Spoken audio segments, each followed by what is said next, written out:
Selamat pagi Bapak Ibu Saudara. Semoga Bapak Ibu Saudara dalam keadaan sehat di hari baru hari ini,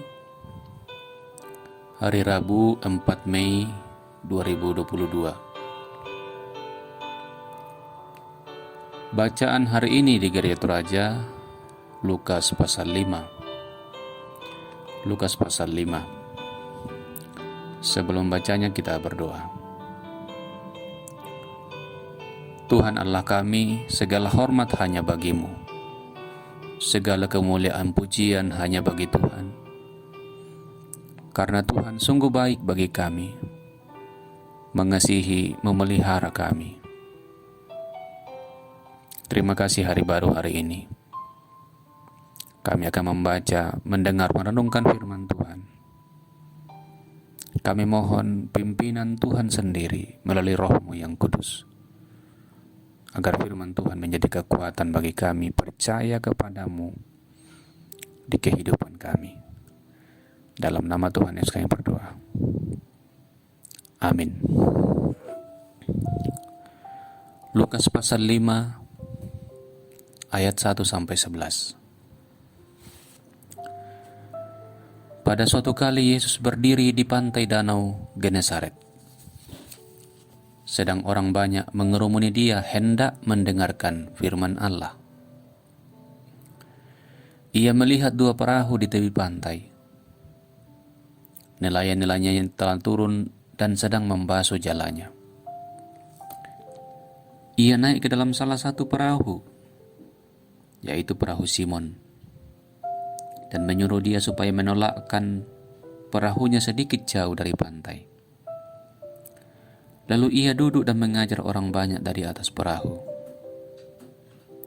Setelah selesai berbicara, ia berkata kepada Simon, "Bertolaklah ke tempat yang dalam dan tebarkanlah jalamu untuk menangkap ikan."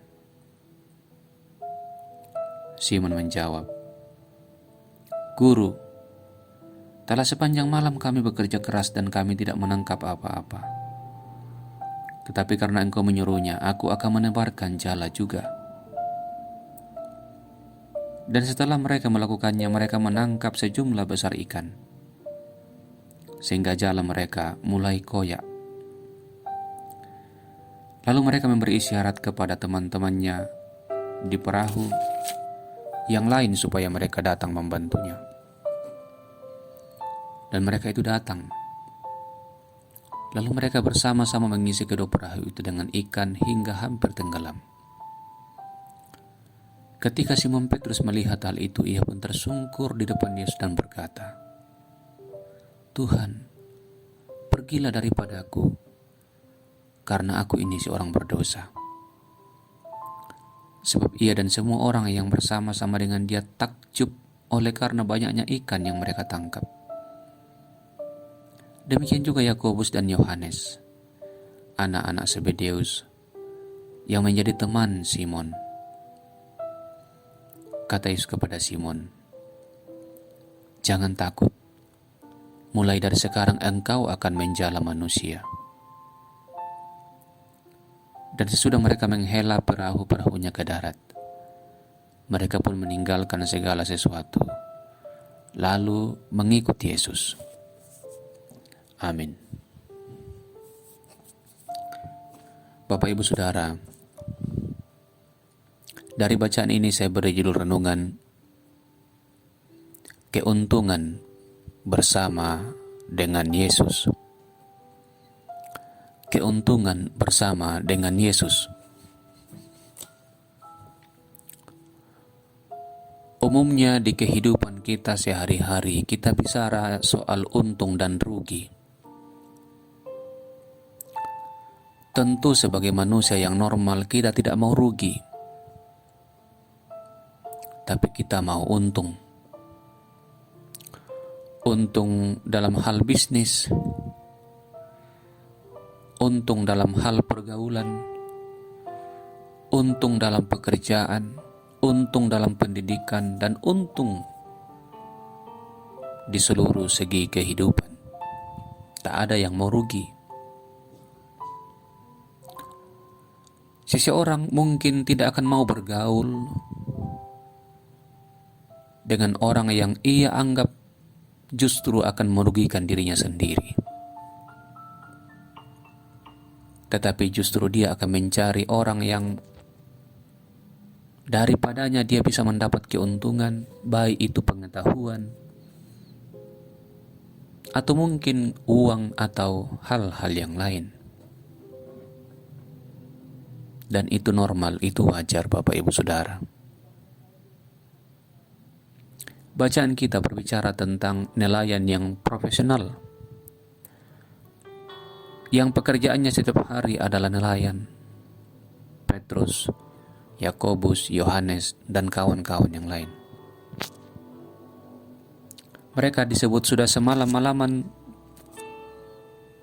mencari ikan di Danau Galilea, sebelah utara Palestina. Tapi mereka tidak mendapat ikan.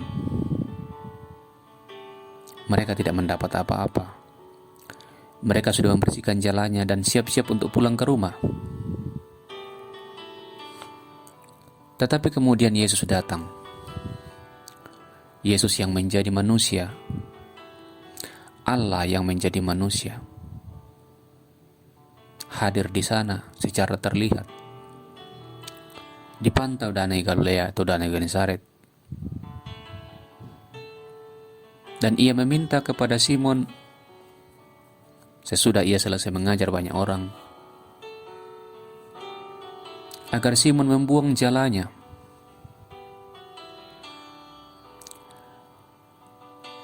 Dari bacaan kita jelas keraguan Simon.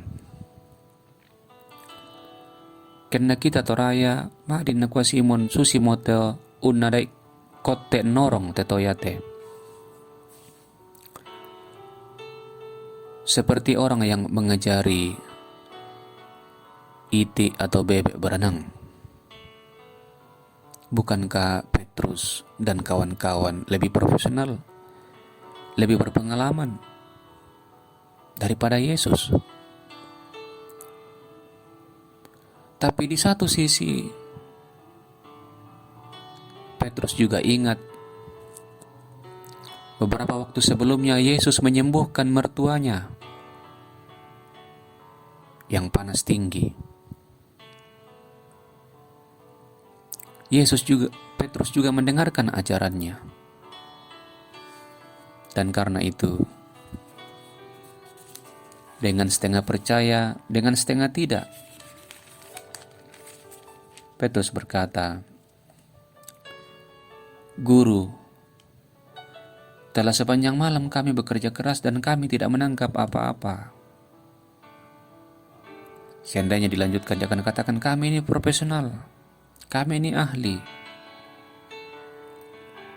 Engkau bukan. Tetapi karena engkau menyuruhnya, aku akan menebarkan jala juga.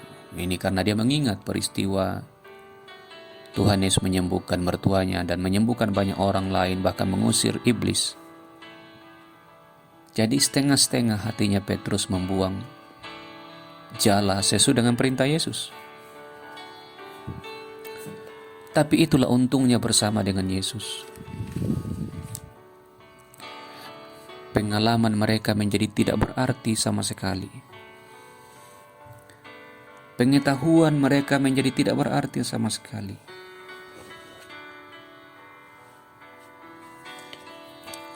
Ternyata ketika mereka menarik jala itu penuh dengan ikan. Bahkan dikatakan jala itu hampir robek. Bahkan dikatakan perahu dengan ikan itu hampir tenggelam karena penuh dengan ikan.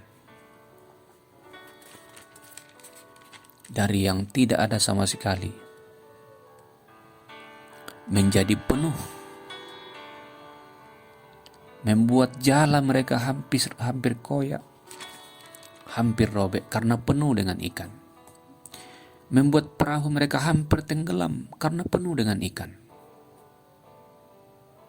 Bahkan 2 perahu diisi dengan ikan yang begitu banyak. Perahunya Petrus dan perahu teman-teman yang lain yang datang. Melihat hal ini mereka takjub. Ayat 9 berkata, ia yaitu Petrus dan semua orang yang bersama-sama dengan dia takjub oleh karena banyaknya ikan yang mereka tangkap. Dari tidak ada ikan menjadi banyak sekali. Membuat mereka takjub luar biasa. Karena itu spontan Petrus mengatakan, Tuhan, pergilah dari sini. Aku ini seorang berdosa. Perjumpaan dengan Tuhan yang membuat dari yang tidak mungkin menjadi mungkin menyadarkan Petrus dia bukan siapa-siapa. Ia bisa ahli, ia bisa profesional dalam menjala ikan. Tapi ia bukan siapa-siapa di hadapan Tuhan. Dia beruntung bersama dengan Yesus dan karena itu dia segera meninggalkan profesinya. Meninggalkan ikan yang baru ia tangkap, meninggalkan perahu miliknya, meninggalkan keahliannya dan mengikuti Yesus.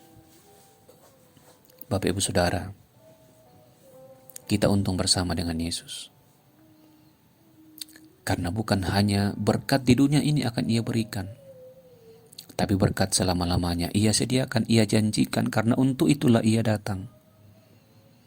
Ia datang untuk mati dan bangkit, agar manusia yang akan mati juga beroleh harapan akan bangkit. Dan itu jaminannya. Yesus sendiri menjamin. Orang yang percaya kepadanya akan mendapat keuntungan, kebangkitan di akhir zaman, kehidupan di langit yang baru, bumi yang baru, bersama dengan dia selamanya. Percayalah kepadanya.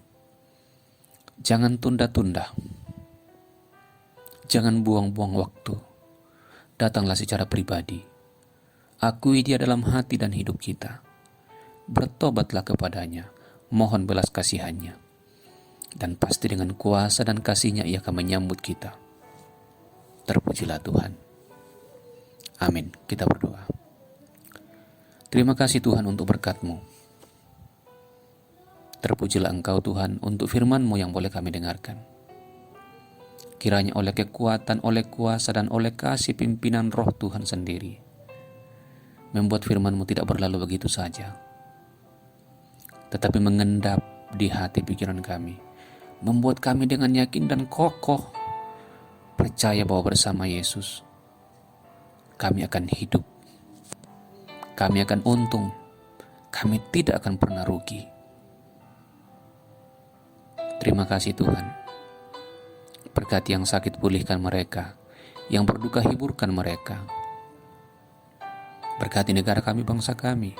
Berkati gereja Tuhan di muka bumi terus jadi berkat bagi dunia ini. Berkati anak-anak kami, orang tua kami, saudara kami. Berkati orang-orang miskin, orang-orang dilanda musibah bencana alam. Pelihara mereka. Ajar kami mengasihi sesama kami, karena Tuhan mengasihi dunia ini. Tuhan mengasihi kami semua. Kami berdoa kepada Bapa dalam nama Tuhan Yesus Kristus. Amin. Demikian Bapak Ibu Saudara renungan kita hari ini. Tetap jalani hidup dengan semangat dan sukacita dari Tuhan. Selamat beraktivitas dan Tuhan memberkati.